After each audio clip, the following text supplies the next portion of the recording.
MLA అభ్యర్థిగా BJP, Janasena, Telugu Desam, MRPS బలపరిచే అభ్యర్థిగా ఎమ్మెల్యే అభ్యర్థిగా మీ గ్రామానికి వచ్చాను. నన్ను దీవించండి, బలపరచని చెప్పి విజ్ఞప్తి నేను అదృష్టంగా భావించుకుంటున్నా.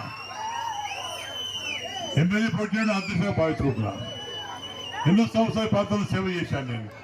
మళ్ళీ అనుకోకుండా మీ సేవ చేయగిన అదృష్టం వచ్చింది కాబట్టి మీకు ఎంత గుర్తు పాటు ఉండి తప్పకుండా మీ కష్టాల్లో పాల్పంచుకున్నట్టు చెప్పడానికి గ్రామానికి వచ్చాను. ఈరోజు మీ గ్రామంలో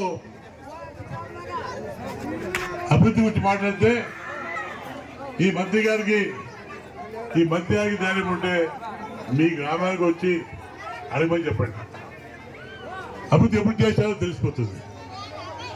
ఆయన అదిగా ముందే ఇష్టం వచ్చి మాట్లాడుతున్నాడు. ఈరోజు మీ గ్రామ తరఫున మీరు